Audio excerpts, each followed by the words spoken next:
Welcome to Leading with Artivism. Leading with Artivism is a live monthly interview series created and curated by Poet Gold in collaboration with Arts Mid-Hudson, featuring a diverse mix of artivists, artist activists who have taken up the charge through their art to highlight social issues. We invite you to ask questions and get an inside look at the hearts and minds of these courageous creatives.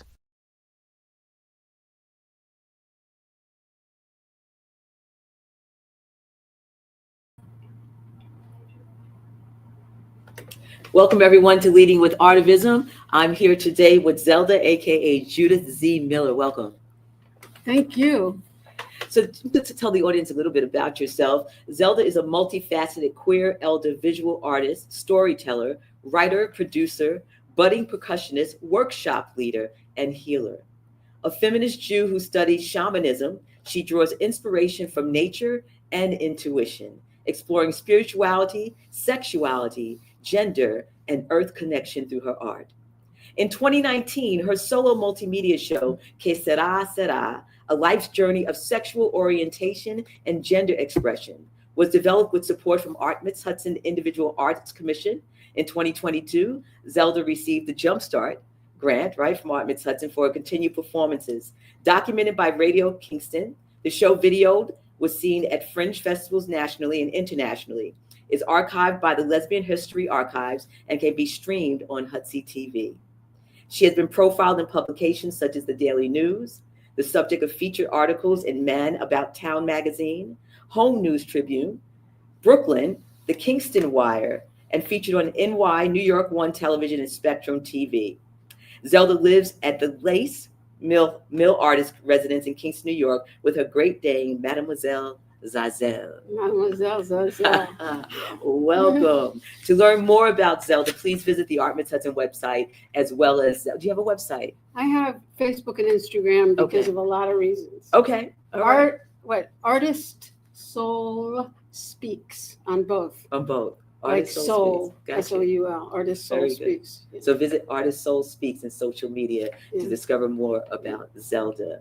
So welcome, Zelda. I want to start with a conversation about some of your visual art, because you also do visual art as well as film. Right. So why don't we bring up, I believe there's 3 pieces, Yeah. the first piece being Braveheart. Yeah. So why don't we bring up Braveheart, Okay. and then we'll talk about the other 2 pieces behind that. Yeah. So what I wanted to talk about, I was just thinking as I was standing outside in the parking lot, right? Mhm.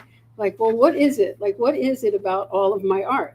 Okay. And what it is, and actually, I think you should put this down. Can you put the picture down? Thank you. I'll see it. That's what I'm saying. I feel like what I do with myself is I take my body and I put it into something. Okay. I realize that my body is a source of an amazing amount of information. Like, that's why I'm incarnated. We're all incarnated in the body, right? So when I was trained as an actor, one of the exercises that we did was we would go to a museum, for instance, and we would look at a sculpture, right? So this is standard acting stuff. Mm-hmm. You know, the sculpture is going, right? So you're like, well, if I were to stand in that position, who would I be? What would my body be like? What would my character be like? You know, what am I doing? Am I calling up to God for God's mercy? Am I holding a spear and about to kill somebody? You know, what am I doing? So there's like, you begin to build a whole character out of physicality. Okay. So in a way, you begin to learn about using your body as a source of information and inspiration, right? So what these are a series of what I call spiritual self-portraits. Is it a triptych? Because there's 3 No, pieces, or it's no? not. Okay. It's just like 3 different, one example from each of the series, and they're all called spiritual self-portraits. So the first one, I saw this amazing sculpture of made by a Native American woman, amazing artist. Her name is Roxanne Swensnell. And it was like 3, I guess, gesture figures. I didn't know what they were. One was looking like this. One was looking in a different direction. It was like these 3, very powerful. You knew something was going on, but I didn't know what they were. Right. You know, and I saw it in a magazine. So I cut it out, but I didn't cut out her name. And I had no idea what it was. Okay. But for 20 years, I put it on my altar. 20 years, I put it on my altar. I didn't know who she was, anything. And then I was like, wait a minute, the internet happened. I could find out who this woman was and look at the sculpture and find out what it means. But in the meantime, I started thinking, I want to be inside that sculpture. Okay. I want to learn what it's like to look out the eyes of wisdom as I was perceiving. One of them was very strong, one was very curious, one was completely open to life, I thought. And I thought, that's what I want to become, right? So what I did was I had my girlfriend at the time take pictures of me in the exact same positions as the sculptures. Okay. I printed that out, and then I drew on top of myself. First, I drew on top of the original. Okay. And then I was like, no, I want me. I want it to be me. I want to look out, like I learned in acting. I want to look out of the eyes of this character. I want to learn the wisdom. So in learning the wisdom, ergo brave heart, is that where the Yeah, so relationship comes I think we can let's put Braveheart up. This is the first one. So the first jester figure, I learned later it was the jester the coyote jester figure. Okay. In the Native American tradition. Right. So, but anyway, so these was a different pose. So I had myself into this pose, right? And then for me, this was all of the pain that I had experienced when lovers had left, essentially, like the horror of heartbreak. Is that the arrow through the heart? The arrows through my chest, through everything. But despite it all, I am moving forward. Right. I am still open. Right. I am strong, and I am looking for love. Right. So I warrior. so that's what I got from that was my strength from that. Another artist's interpretation of what they're doing. Right. Right. So I embodied it. Right. So the reason I'm saying that is because like this happens. So the next one. Can we pull up the next piece? The next one is this is my God, and what this is I was in a very, very difficult place, and I was that reflected by the darkness in it, but it's sort of like I was in an emotionally very, very difficult place. I won't go into the specific reasons, but I envisioned this character for a year. But I couldn't make her because I couldn't do anything. Okay. And she is actually, this is actually a little detail of a 8 by 5 foot collage, right? And it's her as the centerpiece. She is completely open to the positive energies in the world, in the universe. She's high up on a mountain. I mean, if you see the larger thing, there's actually a way to walk in. It's all a collage, and there's like a city around her. And she is the central figure. So she is open to these energies, and she is also vibrationally, vibrating her own energy, searching and seeking. And inside her, she has this being, this fertile, she is with child, and that being is also reaching out with rays. And what happens is she is in a number of worlds. This is again a detail. So there's another one, and it goes all the way up.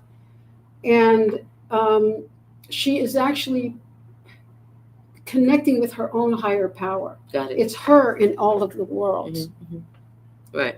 So it's like I'm trying to say my body is a source of internal and external forces. Yeah. I get it. Yeah. Yeah. So if we go to the next one, this one, what I did was I painted myself with fluorescent paint. Okay. And I stood in front of that collage. So if you see in the back, to the left of the figure, well, as you face it, to my left as I face it, you see barely the same figure you saw before in the previous one, right? You see, it's in back of me. I'm actually shooting a selfie, standing in front of this collage. Okay. Breathing life into her as me. Me. Again, it's me breathing life, but she is still connected. You know what I mean? It's all these layers. It's layers upon layers. So then what I did was I took a picture of that, right? Then I printed it out.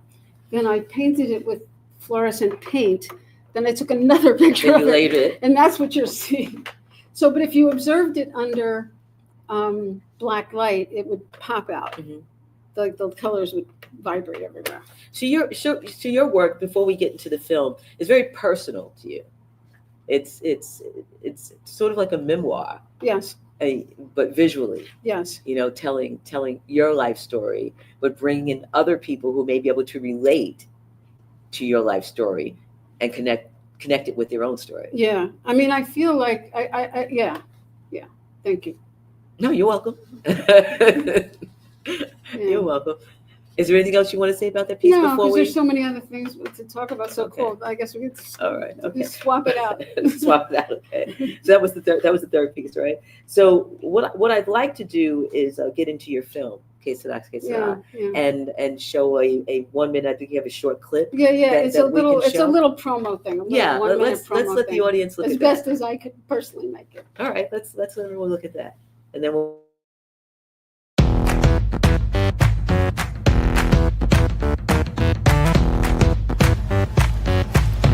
I'm standing up, gripping the bar, leaning all the way over, as far as I can, trying to climb into the movie, trying to immerse myself in Marilyn Monroe's breasts. I hear my mother whispering, calling to my father, "Psst, Sid, Sid, what's going on with Judy?"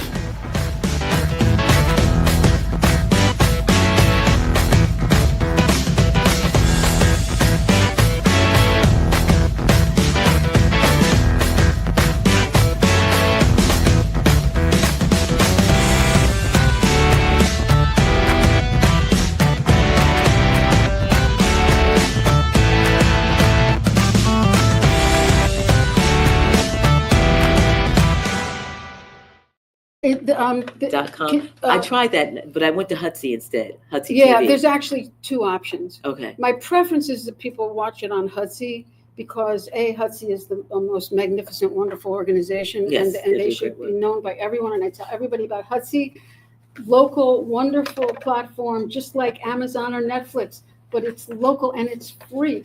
And so if you sign up for free, you Right. become a member. You can watch my show there, Mhm. or you can go to the website, which is kseraserashow.com, and that's QUESERA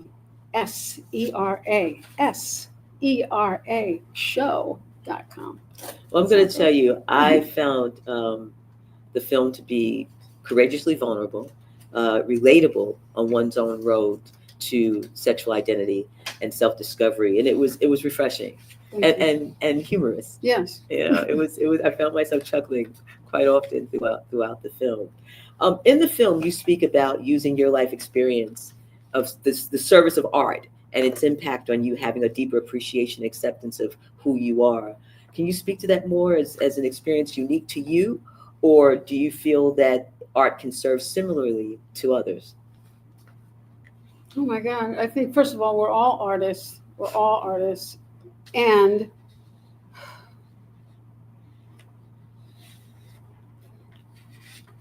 I think we're all in our highest capacities. Like, who was it? I don't know. It was some president of the United States says, like, you know, in colloquial terms, something like, "I'm working my ass off so my son can be an artist." Mhm. You know, because I can't. What it was some famous, you know, first president person. And that's how I feel. I feel like when we can, at our highest forms, we are creative beings, right? So being in the service of art, to me, means being in service of the highest of who we are, or our authentic self, living our authentic self as safely as we can. And I realize, I have to say, always, as a white woman, I live in a much safer world than many other people. But I also recognize, as a queer person, the world for me, and as a Jew, the world is getting much less safer for me as well. Yes. Much less. And also as a woman. As a woman, yeah. There's a whole lot of Yeah, other there's list going on there's right a whole now. lot of things there's a whole lot There's a of whole shit other list going on. You know? So okay, so wait, so the service. Okay, so I have an example of something that happened to me. You know, that I worked really, really hard to create. That was like the pinnacle of success of my whole life, I feel like, right, was this moment, I think. I was performing this show. This was in 1982 or something. I had a small theater company. I was performing this show called Getting Out by Marcia Norman. Marcia Norman wrote the Pulitzer Prize winning show Night Mother. And she had this show, which is about a woman getting out of prison. And it takes place within the present of her in the jail. And it takes place simultaneously in the past as she is growing up. And a bazillion years ago, I was younger, so I got to play the younger part. And I'm kind of a tough character, so I kind of related to everything about this person. And I had two formative experiences with it. I have been suicidal in my life. And there's a part of the show where she hates herself so much that she takes a fork and she stabs herself in the chest. She's like, and she's in her cell, she's stabbing herself.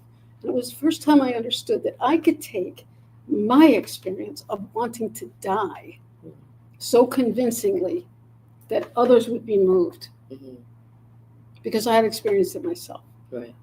That was the first pivotal sort of, wow, okay, it's not just about me, it's about what can I give of me to make it so real that it's palpable. How can you serve? Yeah. And then I think the second thing was an experience. I grew up in the theater because my brother was the biggest agent for kids on Broadway, and I got to go to all these shows, but they were like the most obnoxious little kids. I don't want to be like any of these people. Stage mothers, no. So, but then I had this whole transformative experience, which if you come to the closing show of the Arts Mid-Hudson queer thing on September 7th, you'll hear my story about what transformed me and made me be a performer. But anyway, wait, so what was I saying? So I was in this show, right? And it was about two women getting out of Prison. One woman getting out of prison plays simultaneously like two different characters. So there's a moment in the show where her ex-pimp comes to see her. She's just about to get out again. And he says, listen, I'm going to get you some red shades and some red shorts, and the Johns are going to be lining up. And he hands her a piece of paper with his phone number, right?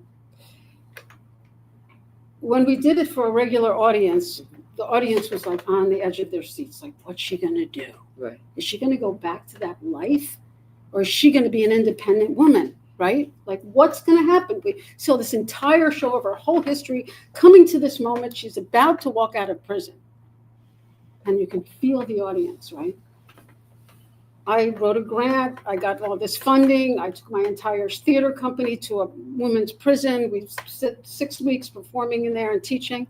But the day we performed, I'm on stage, and my partner is holding the paper, and we're expecting tense moment. They're standing on their chairs, screaming at us, "Tear it up! Tear it up! Don't go back! Don't go back!" And I was like, oh my God. You know, the power of theater. Absolutely. I went to musicals. I was moved, but I never experienced anything like this ever in my whole life. And I thought, oh, that's why you do theater. So somebody can be seen. They can see you and be seen. That's the essence. That's the essence of it. That's the impact that it had on you. At that point, you knew. And I'll tell you something. We took a bow, right? You know, we hold hands and you bow. And I swear to God, and I never experienced it in my life again, I felt literal waves of love washing over my body. I felt the energy so powerful, like nothing I'd ever experienced before in my life. So let me ask you this. I'm going to jump around to some questions that I have. You do have a short, and which I'm going to come back to, though. You have a short clip I watched. You were dyslexic? Yeah. You were? I still am. Okay. All right. I want to come back to that, but I want to ask you this, given what you just said. Given today, right, the current state of events that actually happened on this day for this show with gun violence in Minneapolis, how do you feel that arts can help stem behaviors that are somewhat violent or troubled, or do you feel arts can play a role in that at all? God. Well, first of all, I know that just being in art classes, it makes you express yourself, and you can literally transform anything if you do something creative. I mean, I can't say how many times. I mean, this is just the example that comes to mind, but when I've gone through breakups, that's the worst thing for me. That's why Braveheart, that's it. I'm devastated. I'm barely hanging on. And I'll tell you, I put on James Brown, and I dance my ass off, and I cry and I scream, but I dance. Right. I don't go kill my ex-girlfriend. I haven't yet. Okay. And he killed, they're all alive. No dead ex-girlfriend. I have wanted to, but instead I choose to do that. I carved this ugly statue of another girlfriend. I put it in the garden. It has since rotted. But the fact is, that's what I did. I carved this ugly, horrific thing that I was. So if you're talking about in terms of, look, we're in such a horrible state right now. I'm so completely freaked out by living in a fascist state and seeing what's happening and feeling like all I can barely speak to it, or I could speak at length to it. But I think that there's going to be a lot of violence, and it is very scary.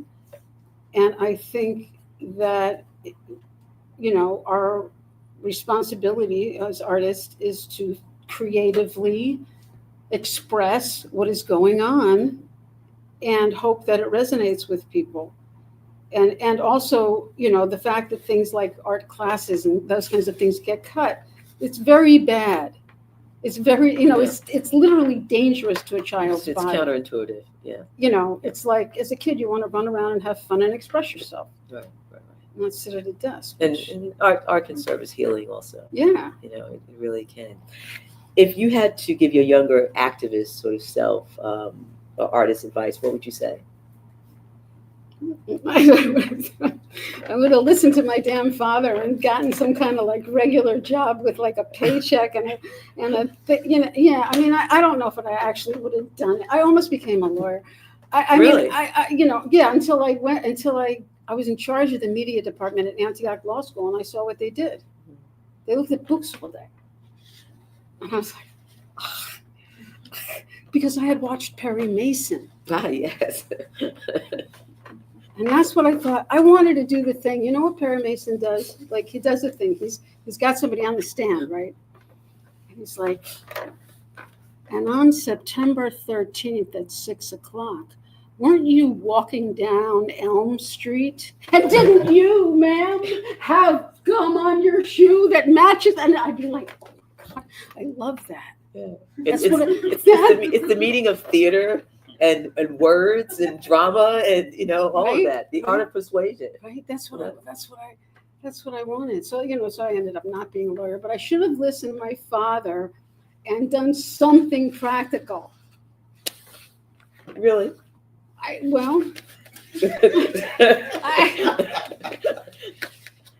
You've been you've definitely been a one of a kind lawyer. I would have been good in the courtroom, though. You would not have been? I would have been. I believe you. I would have been like really good. I believe you would have been really great in a courtroom. Yeah. Except you couldn't wear the boots, though. Come. Definitely. We had a couple of questions on that came through the submissions, and one was, you do nature poetry? Is that the case? No, I don't know where that. I saw that question. Okay. I didn't know where it came from. But repeat the question. The question was how to use poetry to engage with nature. Maybe I don't know. Maybe it was meant for you. Yeah. Maybe it was meant for me because I like doing nature poetry. Yeah. I mean, I've written a lot of people think that most of my poetry is social activism, but I have a whole collection of nature poems. I love being around nature. I love doing nature haikus. One day I'll do a book that says do you remember haiku one, in summer. since it's so short? No, I don't. Oh, you don't? Okay. By the way, can I just say, I saw you perform Okay. in Kingston recently. doing your Be the Poem Yes. Tour. Oh, okay. Oh, you were right. was there. I glanced. I didn't into want to it. wait in this long line, but, Right. and also No, I I understand. wanted to go dancing at Keegan L, so I didn't want to wait in a long line and miss my opportunity. Mhm.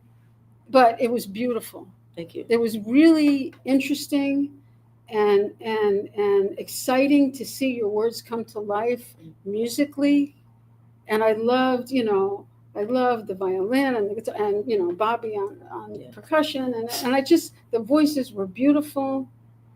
Thank you. I really being and present. also that you came in and you brought the community together for an experience. Mhm.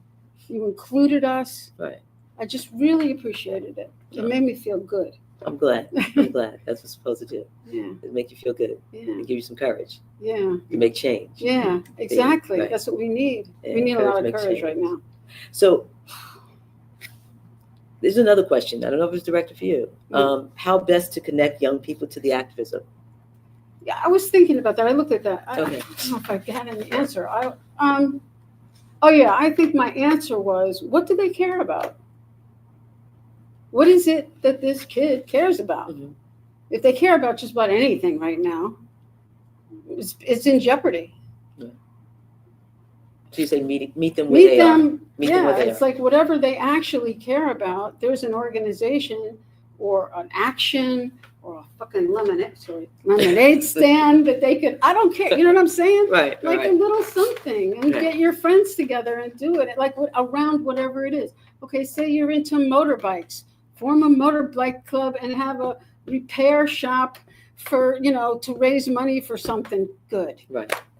Do something in your community. I think that's, and if I guess, I don't know what to say if somebody's totally apathetic. I think right now, I think people are in so much pain. There's so much talk about this. People are in so much pain and so much shock and are so angry that they're immobilized, which is obviously the point. And we all know that's what the strategy is. Right. So I think it's our obligation, like everybody says, I'm going to say what everybody says.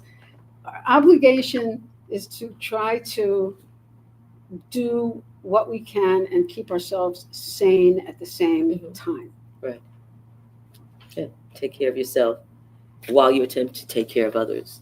But if your own centering is off, then what you put out will be not balanced for others. So it's important in that process to reflect and to be able to care for ourselves as we care for others. Yeah. And connect. I think building community is really important. Ergo why the tour, Be the Poem, Living Beyond Our Fears, is really connecting people on the power that they really have, that we have. Mm-hmm. But you lose it through the noise. So you just need to be reminded. And building community builds strength. Yes. Yeah. And I think that's what you do so beautifully. And we all do it as artists. You really do it beautifully. Thank you. I just love your voice also. I just like I should shut up because your voice is I'm just so talkative. I'm sorry, especially when I'm nervous. When I get nervous, I talk. So I'm sorry. Well, I want you here talking. So this is a good thing that you talk. So also, but I do want to say, I just want to say a couple things about Que Sera Sera before. Yes, and this is what I want to talk about. Okay, go ahead. So tell me what you want to talk about. Okay. No, that's what I want. Yeah, because I But think it's really important. But there was another question. How do you take pleasure in your artivism?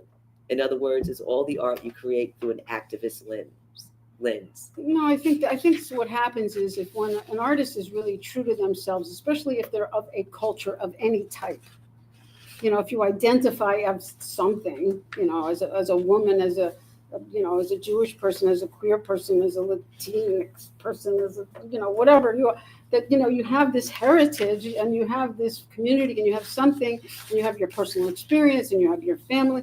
So you have so much to draw upon. You just have to draw upon it. And then if you're actually honest, it's an act of courage. And I think that's what activism is. And I think, and that's what and I don't see, for some people, I'm not going to say, look, yes, I think some people will go like, okay, I want to make a picture about this political thing. And then they draw that picture, right? I just never worked that way. First of all, I can't draw. Okay. So I can't. So that was a limitation. So that's why. Okay. So the other theme in my work, I think, also, is when you have a limitation, instead of seeing it as a limitation, actually see, okay, what if I concentrate on that? Like with the picture, I couldn't draw a picture of myself to save my life. Okay. So I knew that I could have a picture of myself and print it out and draw on it.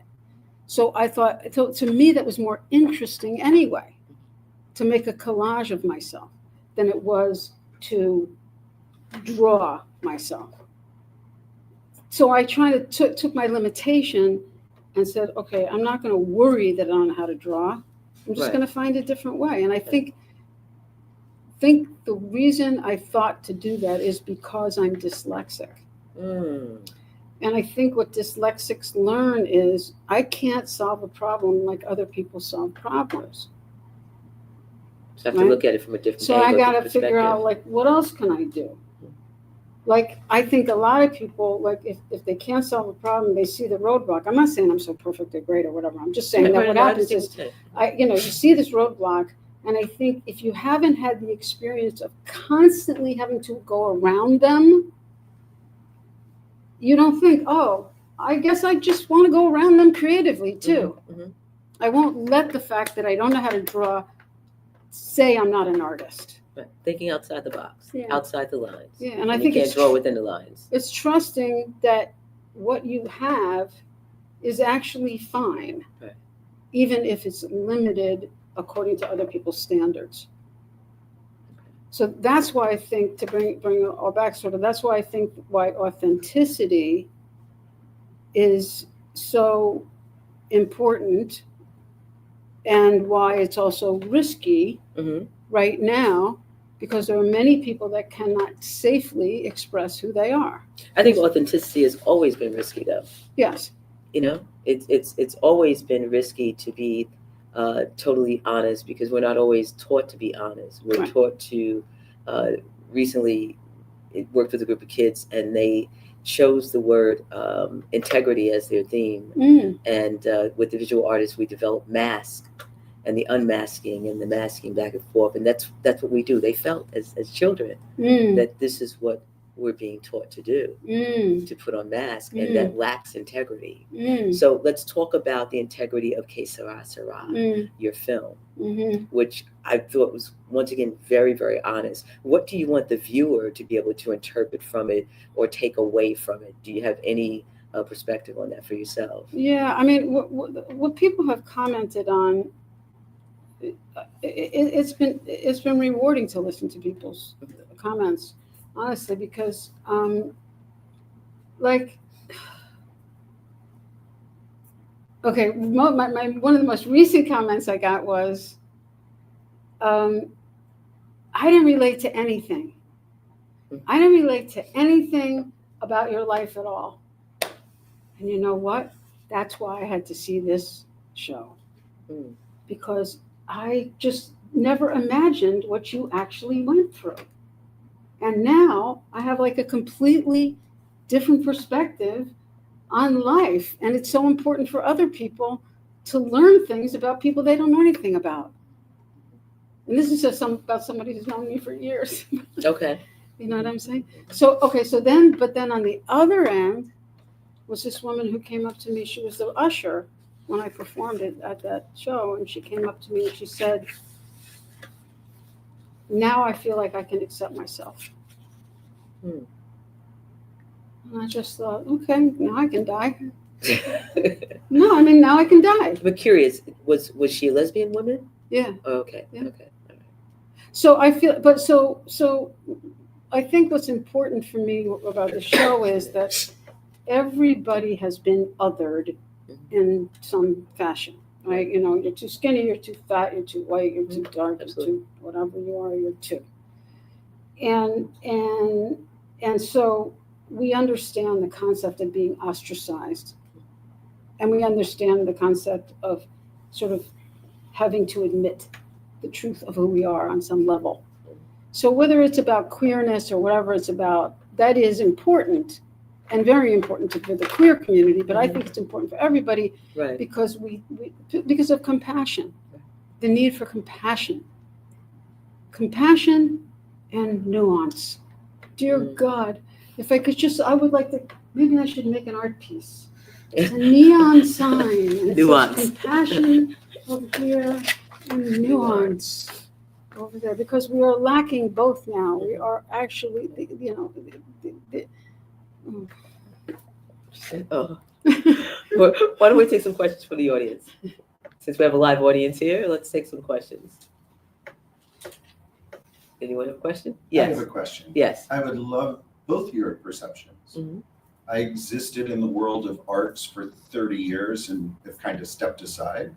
And one of the things that has made me sort of step aside is, where is the courage in the arts world today? And I mean that in the sense of, think back to the 60s. You had Joan Baez and Bob Dylan. Where are the Susan Laurie Parks who are writing these groundbreaking plays, who really don't give two flying Fritos whether or not you like her work, right? It is the courage of that creation. And in these exceptionally challenging political times, I see a lot of artists who are creating beautiful work, but to the viewer, it doesn't feel courageous. Does that make sense? Yes, Yeah. absolutely. yeah. Absolutely. So I'm just wondering what your perspectives are on the courage of an artist to engage a society during really difficult political times. I mean, there are some artists personally that I know that are doing the great work. Taina Asili is one who is on a tour right now dealing with the environment and raising awareness about the violence that we do against the world, against our land. And but I think artists are at a place where art, like anything else, has become a commodity. People are thinking about a lot of things. If you're a full-time artist, how am I going to eat? You know, am I going to be almost homeless next week if I go down this road? And that's a real conversation for some artists. And then you have the artist who just says, I don't give a damn. Things are at stake right now. But that's not every artist. I think that each artist has to choose that for themselves. But I think you're going to hear more from those type of artists as they come to that crossroad for themselves, because we're at that place where we have to. You know, which is what it is. I hope that's true. Yeah. Because I think society needs that bravery. And I don't mean to diminish art, but whether it's on a wall or a stage or a pedestal or spoken word, I can tell you from my peers in this industry, they're looking for a voice that says, I'll step out in front of you. It's okay, let's go. But here's the important thing with that, I believe, that when that voice does rise, that person's back is held. Exactly. That's exactly what I was going to say. Yeah. I mean, the artists cannot go up there all by themselves, especially now. How do we as a community build that support for those artists? You let them know you rise with them. You know, you rise with them. If they have a social media account, you let it be known that it's a movement. It's a movement that has to happen, and it needs to come out of the silos. It needs to be collective. It's a community activism. It's a community activism. It's a collective. It's not a, and I know that, you know, I've discussed with friends, it's not a, some people say, well, it can't be a one voice thing because everyone has thoughts and opinions on how to go get across the road. I get that. But I believe we're at a time where we need a community movement. And in a way, we've been conditioned as human beings, especially in Western society, for that one voice that come together from collective ideas. But there's one voice that's loud now. You know, there's one voice that's loud. We do need a counter voice. And there are a lot of wonderful voices that are there, from spiritual leaders to individuals. But I believe that through the fray, whoever it's going to be, that one voice will rise, and that people just have to move towards that. And we can argue, you know, and have our discussions behind a closed door. But that one voice needs to manifest to counteract the voice that's loud right now. and the community needs to rise up behind them. Absolutely. Community needs to rise up behind it, because otherwise think it's it's not like- going to happen. I think, I'm sorry. No, go ahead. I think it has to be that people have to pay minute attention, because right now things are happening so fast. You know, it's like, okay, it's the immigrants. It's, oh, we got some citizens. Oh, it was the gang members. Oh, we got no. Oh, well, it wasn't really the gang. Well, we got the. Oh, well, now wait. If you do this, you're gonna get arrested. If you can do that, you're gonna get arrested. We got the troops on the ground. We get the. You know, this tomorrow. It could be anybody in this room. So the thing is that that people have to be aware immediately. They have to jump on whatever bandwagon that.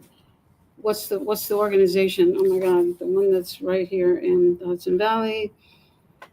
Rapid response teams. Mm-hmm. Rapid response teams, which is what's happening in public. That if somebody spots an ICE agent, right?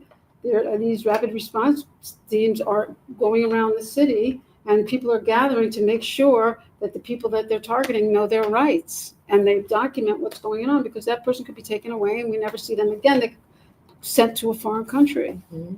So, I mean, it could be any of us. So, like, when you talk about being brave, you know, I mean, I thought about that a lot. Like, when I was performing, when I performed the show at the Rosendale Theater, I have to say that although I was totally present on stage, I was very aware that somebody could stand up and shoot me. Mhm. And I thought, you know, I was like, it could happen right now. There's no security at the Rosendale Theater.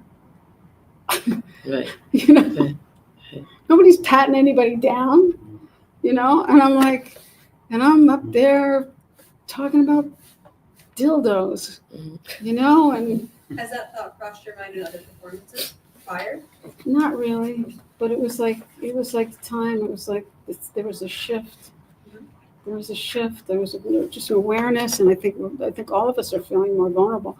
So it's so like, yeah. I think first of all, there's always people who make money. They're very marketable. Mhm. You know, I don't have a clue about that stuff. I just, you know, like, I'm bad at it. I can make sure that I can't make money, but I made other people money. Mhm. I was a manager for 20 years. Of artists, performers, and I made other people money. I was very good at that. But there are always the marketing folk, you know, those two people. And people always say, oh, art world's gone to shit. There's no real art anymore. But there's always underground. Mhm. Always. Don't, right? Yeah, they exist. Always. Yeah. Always. Yeah. Always. I just want to conclude by saying what the two of you do as artists, as creative people, is exceptionally courageous. You speak your truth. You create a visual representation of your truth, both of you, in very, very vulnerable and very meaningful ways. I wish the world had millions of you to amplify those voices right now. So please never lose courage. We are out there celebrating the good work that you do. Well, Thank you. Thank you so much. Thank you, Frank. I don't have a question, I have a couple of comments. You mentioned you're dyslexic. A lot of people who are dyslexic, if they're creative, they have a way to getting around it. For example, Robert Rauschenberg, who was dyslexic. Oh, really? And Jay Leno also. Mhm. So like if you have trouble reading, you have other ways to kind Right. of get around it, like what Right. you were saying. Right. Also, you said you wanted to be a lawyer. I think a lot of really good lawyers are really good actors. Right. Yes, Yes. absolutely. So that little bit that you just did tonight Yeah. was like a perfect example. Right. So I just wanted to mention that those Yes, two I've thought a things lot are about it. kind of- She was those just two asking me things. about, you know, money. Think of the house I would have, and the car I would have, and all this stuff I would have. But anyway, you know, and I could have argued a great case, but oh well. But I just want to mention that Que Sera Sera is a live performance. If I get the money to fund it again, that's what I need, some more money to fund it again. And but it also exists on Hudson, and it is a 70-minute, Yes. basically accounting of my queer life, starting from when I was like 9 years old to basically the present, and all the the horrible and wonderful things I encounter. And it's a good watch. I mean, I'm so much I'm going to watch it again, share it with some friends to watch it. Good. It was I was humored by it, and it made me reflect upon my own life journey. Well, I thought it would. That's why I kept wanting you to watch it, because I thought this is something that's I was like, going to I remember that time. Exactly. So good. Thank you for sharing it. You had a question. I'm sorry. So what, with all of the chaos in the current state, what inspires you now? I don't know. It's like I've been thinking, like, whoa, I should make some political something. No, I don't know. You gotta make political. I don't know. I did this one thing, the avant-garde-orama, which Charles Dennis produces at the Lace Mill. It was started in the city in like the 70s, I think, and it ran for like 20 years at PS 122. And it was like 10 minutes of anything. And as he says, if it's only 10 minutes, you can stand it, no matter how bad it is. So he produced that at the Lace Mill. And he has something in it called 42nd Street, which is you can get up and for 40 seconds, you can do whatever you want. So the night before, I printed out pictures of Musk and Trump. And I happened to have a police baton in my car so I can protect myself. And so for 40 seconds, I had two guys hold the edges, and for 40 seconds, I beat the shit out of them. So that was my performance. And like one friend who I had asked to hold it up she said yes, and then she said no. It's just preaching to the choir, right? And then another friend afterwards said, thank you. I really needed that. So, it was 40 seconds, but that's the most political.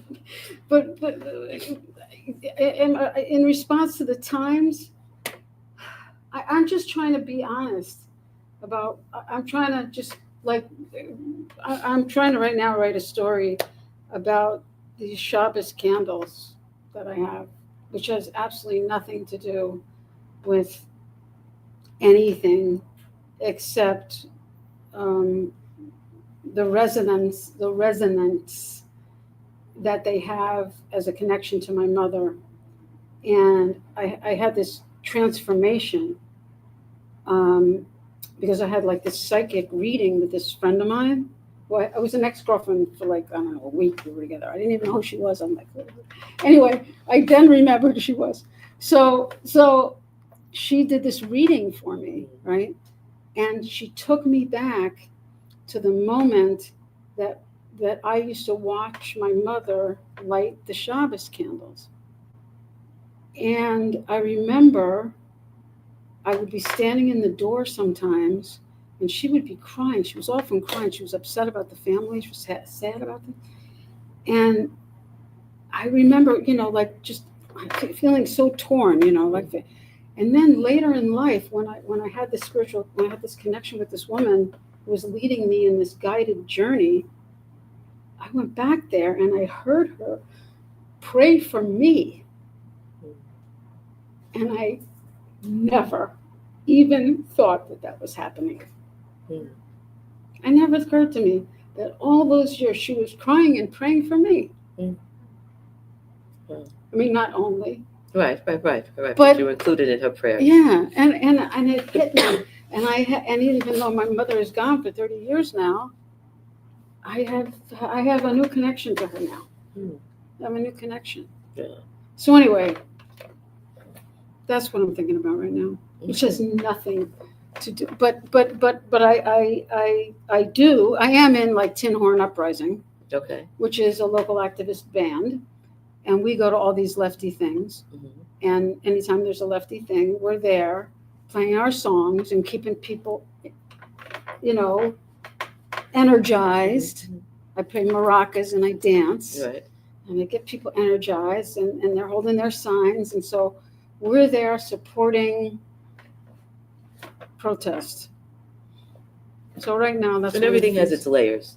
I've learned in life that there are those who'll be on the front lines, There were those who will add the music for support, the songs, the psalms for support to keep the spiritual cleanse. There were those that will approach it non-violently, and maybe they'll vent with the 40-second artwork, in that way, but not really wanting to do physical harm to anyone, but just wanting to let out the frustration, And then there are those that will be willing to die for a cause.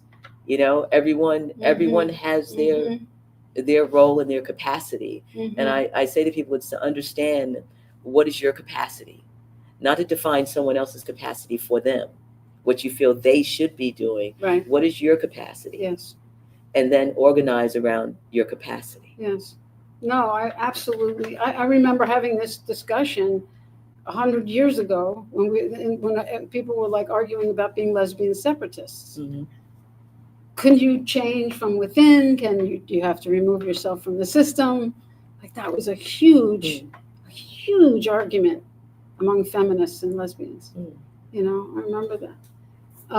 But I also want to say that, I feel like Que Sera Sera is a political statement because it is I remember the phrase, the personal is political. And I think it's very true when the world is now turning against queer people, the government, that it's very important that we have these authentic stories and that they be vulnerable and nuanced. Yeah. So that people can develop compassion. So I really do want to, that's one of my main goals, is to get enough money up to do my show again. I only need a couple of $1,000. You can donate. Listen, you can donate on the site, and that's queseraserashow.com. Not kidding. I'm not kidding. I'm serious when I say this. She's serious. We have one more question. Just one more. I just want to reflect back on what you said about the shop's candles, and you said it's not connected to anything. I'm very much now connected with history. And I think a story of Shabbos candles today is an act of courage, because it reminds us of the value of tradition, which is something that I don't think we as a society embrace anymore. Right? I think that is a powerful story, not just from a woman, not just from somebody as with a Jewish background, not just as a lesbian woman, a two-spirit person. I think it's a hugely powerful story that I think has deep resonance to the moment. So I want to encourage you not to think that it's disconnected from anything. I know nothing's disconnected. No, but I really appreciate that. Thank you so much. You're right. And it's interesting what you talk about tradition. That those candles were owned by my grandmother. And I in a large part participate in my religion to honor my mother. And, but I also have gotten a lot out of it by choosing to do so. And by choosing to light those candles every Friday night and to honor that. And it is amazing. I mean, this is, it's what they call anchoring. You hear that, like in neuro